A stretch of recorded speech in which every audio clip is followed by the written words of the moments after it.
Today we're going to talk about briefly, because we're going to be very brief, the power of focus. The power of focus. In other words, don't be distracted. Don't be distracted by what is going on around you. We're going to talk about the power of focus. And you need certain elements to know how to focus and what to focus on. When you think of, let's look at some Bible characters. When you think of Abraham, immediately you think of faith. He was a man that focused on the promises of God. He was a man that was so focused that even against all hope, in hope, he believed the promise of God. So when you think of Abraham, you think of faith. But he had a faith that was focused. His faith was focused. The Bible says it was unwavering. Turn to Romans 4 verse 21.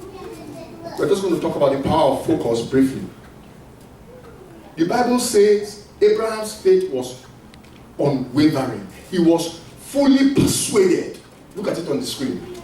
And being fully persuaded that what he being God, had promised, he was able also to perform. So even though God promised Abraham something, it took a while for that promise to manifest. Kind of like an overdue breakthrough. So God promised Abraham, but it took a long time for that promise to come to pass. Yet, against all hope, in hope, Abraham was focused on what God said. And the Bible says he was fully persuaded. That means he was focused. He was fully persuaded. There are some of us, we are partially persuaded. We say we believe Jesus. Jesus is the word of God. But there are many Christians that believe some parts of the Bible and don't believe other parts of the Bible. So they are not fully persuaded. So it's easy to toss them around with the scriptures. There are many Christians that say, oh, well, I don't believe in heaven and hell, but I believe in Jesus. I believe God is good. I don't believe God will send anybody to hell. They are not fully persuaded about the word of God. They are not fully persuaded about the word of God. So they have a word of God that they believe that works for them. The one that doesn't work for them, they drop it. Abraham was not like that. He was focused on what God said. Focused. Fully persuaded that what he was promised, he was able to perform. You look at another person, Solomon. When you look at Solomon, what comes to your mind? Wisdom. Wisdom. In spite of his many women and all that, Solomon, in spite of his wives and concubines, Solomon was focused on building the temple. Because David, his father, was to build it. But God said, David, you have so much blood on your hands. Let Solomon do it. In spite of all that Solomon was doing, he completed the temple. It was called Solomon's temple. It wasn't called David's temple. Solomon's temple. He was focused on that. Even the woman could not distract him. Because he knew the assignment God had given him. He was focused on that. The power of focus. Let us look at Jesus Christ, the ultimate example. Let's turn to Hebrews chapter 11, verse 2. Hebrews 11, verse 2. If you're there, say amen.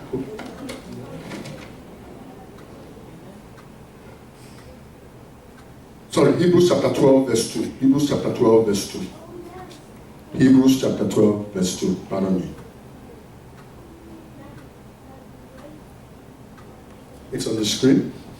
Looking unto Jesus, the author and finisher of our faith. Who are we looking unto? Jesus. So your focus is on Jesus. Your focus is not on the preacher. The preacher can mess up. Your focus is not on the pastor, apostle. They can mess up. Fix your eyes on Jesus. Amen. Looking unto Jesus, the author and finisher of our faith, who for the joy that was set before him endured the cross. Why did he endure the cross? Because of the joy that was set before him. What was the joy that was set before him? The joy that was set before him was that he will be glorified when he resurrects. But he cannot resurrect until he goes to the cross. So he was going to endure that cross for the joy that was set before him. He will be the savior of the world. So he was focused on the cross. He was focused on the cross because there was the joy that was set before him. That cross was going to bring the joy for him. Because in going to the cross, ultimately he was doing his Father's will. And to do his Father's will gave him joy. You remember Simon Peter tried to distract him.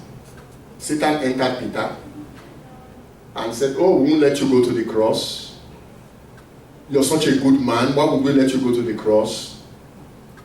You're already saving people already. You don't have to go to the cross. You're already healing people. You're already delivering people. So what's the need to go to the cross?" And so Peter rebuked him. Peter rebuked his master. Have you ever seen a servant rebuking? I said, "No, we won't let you go to the cross." But Jesus was focused. If he listened to Simon Peter, you say, "That's true. That makes sense. After all, I'm doing the healing right now. After all, I'm saving people right now. Right now, I have 12 apostles. If I don't go to the cross, who knows, I might have 100. And there are many Christians like that. They get distracted from God's original purpose for their life. And God's purpose for your life, listen to me, it always includes an element of suffering. You can't be a Christian. Your faith cannot be perfected without suffering. He said even though he was a son, he learned obedience through suffering. But there are some Christians that believe, no, I serve a God that can never suffer. No. Christ was focused on that. Despising the shame. Not that. He despised the shame. Shame will let you lose focus. When you have to do something, God tells you to do something. If you're focused on doing that thing, and then shame comes, you're like, "Oh, what will people think? Oh, I feel embarrassed. Oh, I'm ashamed." And that shame will hinder you from focusing on your goals. That shame will hinder you from focusing on what God has called you to do. There are some people God has called to do street evangelism.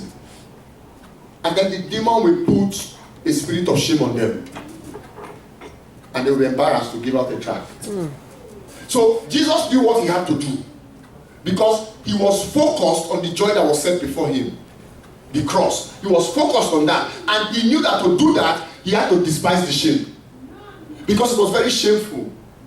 They tore his garments. He was practically naked. That's what can be more embarrassing than that. To be practically naked in public. And everybody saying crucify him. And they are flogging him. That's shameful. And then they put a crown of thorns on him and say, "Ha, what a king you are. See your crown." But he despised all that. There are some Christians that are ashamed of embarrassment. Let me tell you, God has used so many circumstances to embarrass me. There was a time I called my wife. She wasn't my wife then. I said, "I've never been so embarrassed. Never been so embarrassed. I went for a job interview far below my level. Far below my level. I didn't tell them I was an attorney because I knew they won't give me the job. I was homeless then. So I was just trying to put things together. And I got there. They said, "No, we don't want you. You're not the one we're looking for." I said, "I have everything, all the qualifications." And they said, "Oh, okay. Where's your work permit? Your green card?" I said, I don't have that now. But I'm expecting it. He said, "Okay, when you get it, come back, then we may consider you." I had prayed and prayed and prayed. All my hope was on that job. That would get me out of homelessness. And that job was like 20% of what I used to earn prior. But I was happy to receive it. And when I had to leave there, everybody was looking at me as I walked out. Because it was like done in a hall, kind of like a job fair. They all looked at me and I felt ashamed. So that is minimal shame compared to this shame. If they said to me, I go back there tomorrow, I probably would have said no. I'm too embarrassed to go back there. And so Christians have so much embarrassment, little things they get upset, and they lose focus. They lose focus. This is a brief message. It's not really intended to be a sermon, but I want to give you some points on the power of focus. I'm going to give you some points on the power of focus. I'm going to give you 3 things to focus on. These are notes. They're in my Bible. I always write in my Bible. I wrote these notes July 23, 2010. So this is something I've had since July 23, 2010 at a conference, a pastoral conference headed by an apostle. I was in the pastoral ministry then. Focus on 1, Jesus. The second thing to focus on, your purpose. You must focus on your purpose. Anything you do, how does it connect to your purpose? The third thing to focus on is what matters. Focus on what matters. Avoid petty stuff. Many times we get upset with the petty stuff, and we let the petty stuff consume our time. Focus on what matters. Don't focus on the petty stuff.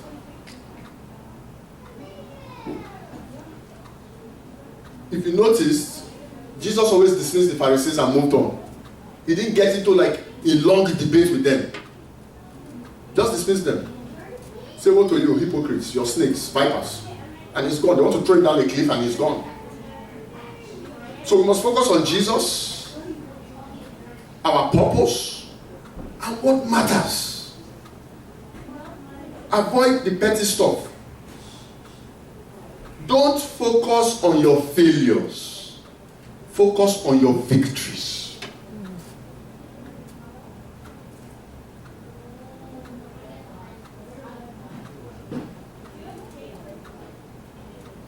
Don't focus on your failures. Focus on your victories.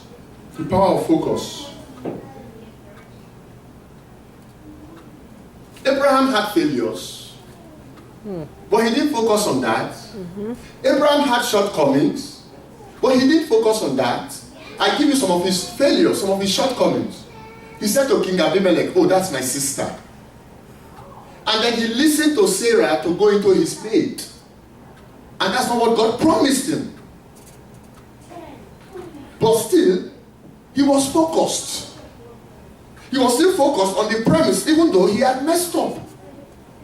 He didn't focus on his failure. He could have easily said, I fell into the trap of the enemy, that's it. But he was fully persuaded concerning what God said, even though he deviated.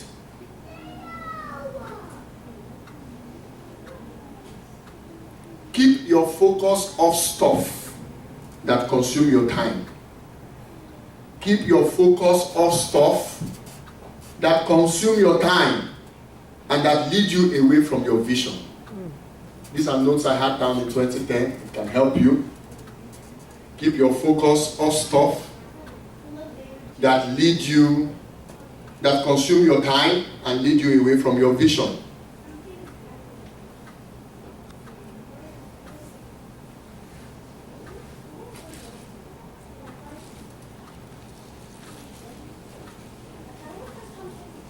Look at Abraham again. He told Lot to choose. He had better things to do. He said, well, you choose. Whichever one you want, take. Abraham's mind was not on stuff. How do you know that? Somebody that was ready to sacrifice his only son. Isaac was his only son at that time because Ishmael had left. There was no more Ishmael, they had gone. And yet he was willing to sacrifice his only son. You want to focus? Don't waste time with people that don't want to change. Don't waste time with people that don't want to change.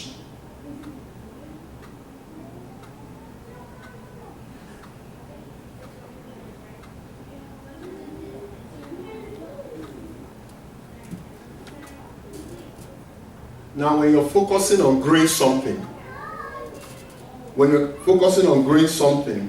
like maybe you're growing crops in a farm, you have to keep the weed out.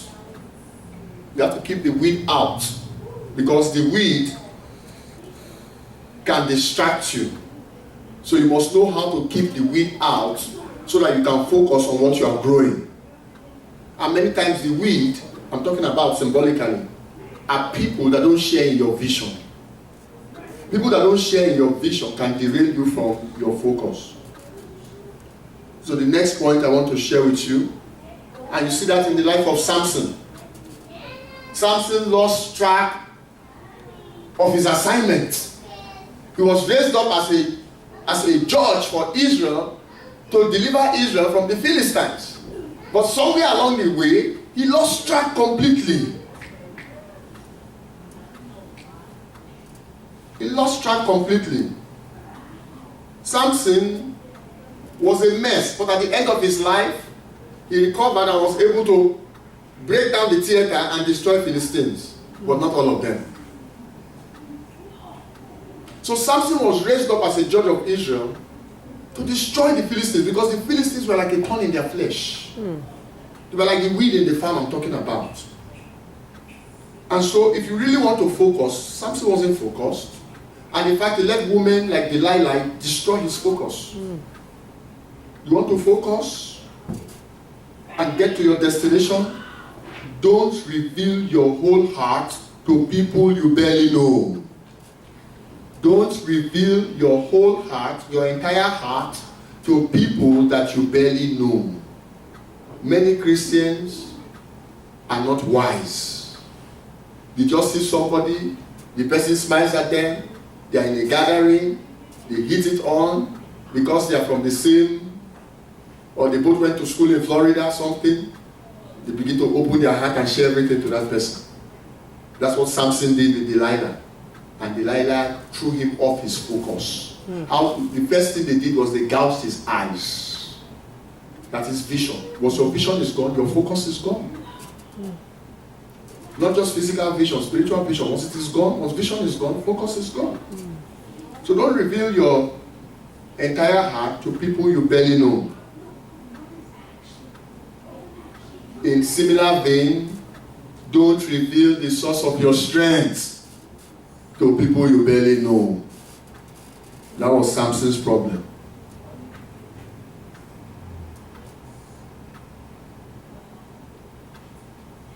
Focus.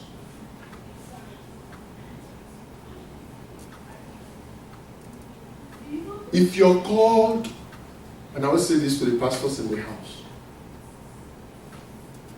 when God calls you to give a word to somebody, focus on the central theme of that word. If you're called to preach, focus on the title. If you don't focus on the title, the people won't have focus on your message. They won't know what the message is about. So you must give them, you're going to give the people a word, you want them to focus on your word, you must tell them the central thing of what you're talking about. And in closing, God wants us to be focused. He doesn't want us to be all over the place. Remember Jesus, our ultimate example we are studying.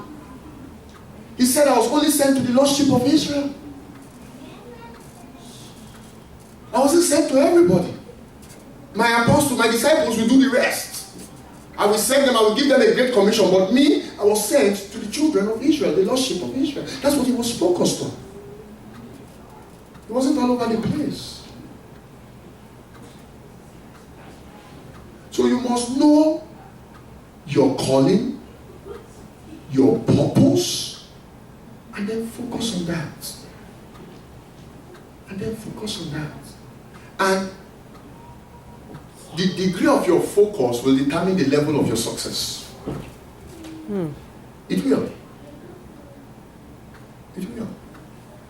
Many times we like to do so many things.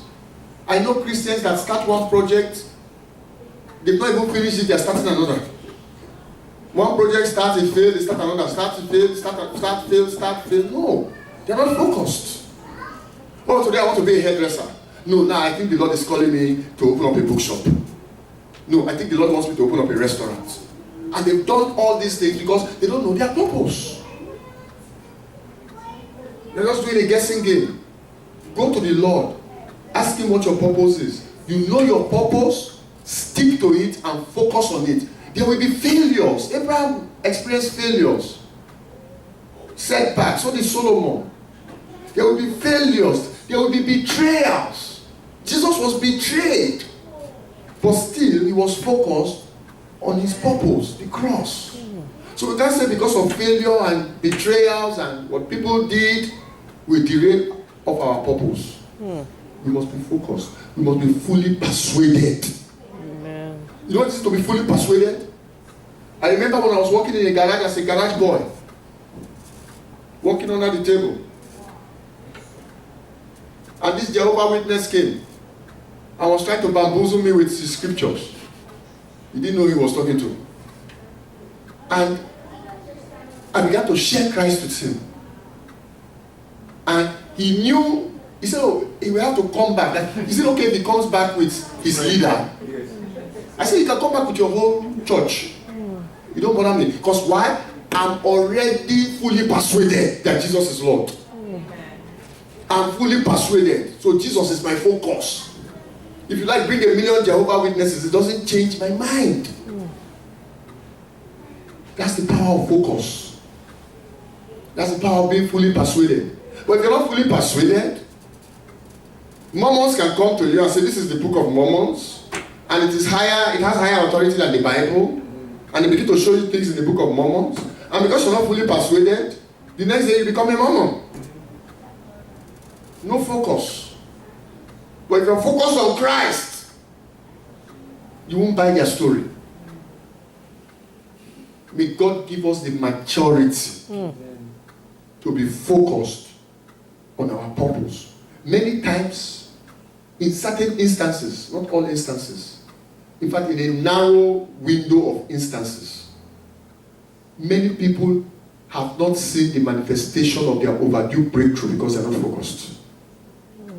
Many people did not see their breakthrough because they're not focused. If you are focused and you keep hitting the target every day at the same spot, eventually you will get your breakthrough. Father, a simple word of wisdom tonight. I pray it will help us even as we look to you for the manifestations of overdue breakthroughs. In the name of Jesus, let this word of wisdom sink in our hearts. I thank you, Father. In Jesus' name we pray. Amen. Praise the Lord.